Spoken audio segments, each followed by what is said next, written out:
Just 4 weeks ago, I adopted a Belgian Malinois named Kobe. He's 2 years old, and after not being the best fit for his last home, ended up having a nip at someone, which prompted an Instagram message to me. And if you know me, I'm a sucker for this type of dog. So I thought I'd take this as an opportunity to take Kobe on, dispel some myths around rescue dogs, and set the record straight. And I'm going to tell you exactly what I've done with Kobe to make sure he's integrated well with my own dogs, his new lifestyle, and perhaps most importantly, make sure he doesn't get himself into any more trouble. So in this video, I'm going to show you the approach I took integrating Kobe with my other dogs, what facets of our training we've been working on to get the most of our first few weeks together, and finally I'll reveal my unconventional but timelessly effective approach in training high caliber dogs to be safe, happy canine citizens. Okay, so with 3 other male dogs in my house, one being Stark, an intact male Malinois, what am I doing to mitigate any inevitable fallout that might occur should I not have my wits about me? Well, a common mistake I often see people make when trying to integrate dogs with one another is too much too soon. Imagine walking into the office one day and the new guy runs up to you, gets you in a headlock and starts wrestling you around the room. Chances are it won't be the best start to the relationship and will likely take some time to rebuild it after the fact. So taking 2 dogs, especially young, excitable males, and throwing them in a field together,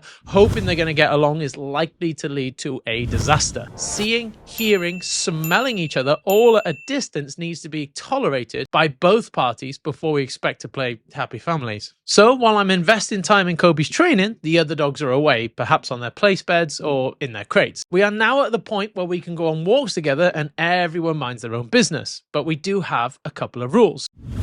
Firstly, everyone's to keep moving. Secondly, no chasing each other. And finally, no balls. That's just asking for trouble. In general, I want to keep reasons to fall out to a minimum early doors. Leaving toys out, free access to beds and crates, and even my affection are reasons for the dogs to fall out, so this is all provided on separate terms to begin with. Dogs are not toddlers, so having them stand around you waiting their turn for treats is not going to teach them how to share. It's likely going to end up with someone losing a finger or worse. Integration will continue to happen at its own pace, and I'm fine with that. But there are a couple of things that I will be teaching Kobe to help deal with the trickier situations, which brings me on to my next point. Exactly what should our training look like when we take on a new dog? It would be great to spend every second of every day training Kobe to sit, come, down, give paw, and roll over on command. But ultimately, our time, effort, the dog's energy, food motivation, desire to play is all finite, meaning that we have to make a bit of a choice as to where we're putting our efforts. What use could teaching roll over in the kitchen be to our new dog? This green juice here represents the time and resource I have to train my dog, and these cups represent each behavior that we typically teach our dog, all the way from the useful to, well, the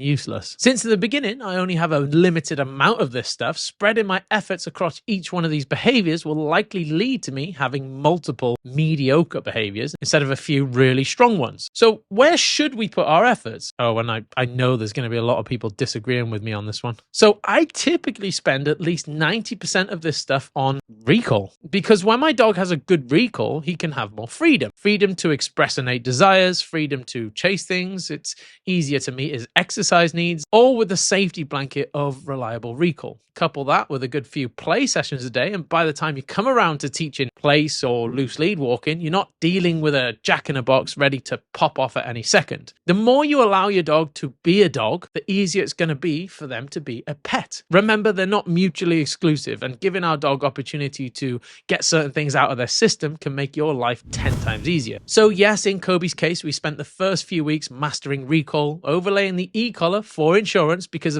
I didn't want to leave anything down to chance, but that's for another video. And finally, what's the secret ingredient to ensuring dogs like Kobe are happy, safe to himself, those around him, and most importantly, keeping him out of trouble? If there's one thing I want to get through to every single dog owner that watches my content, it's this. And it's my secret ingredient to rehabilitating and training countless powerful working dogs. And it's not something that's spoke about anywhere near enough as it should be. It's what I refer to as spicy play. We need to remind ourselves dogs like Kobe, like Stark, like Athena, and some anomalies, like my neighbor Linda's cockapoo, Obi-Wan, are all looking for a challenge in life. A game without forfeits, without penalties, without consequences becomes too easy for both parties. If a game is too easy and you don't challenge the player will likely look for something better to do. And that might be something that gets our dog into trouble. So when I play with Kobe, the game needs all the genuine components of work, not just mindlessly throwing a ball. So if Kobe doesn't drop quick enough, there's a penalty. If he checks out of the game, there's a penalty. If he doesn't hold the toy with enough grip, you guessed it,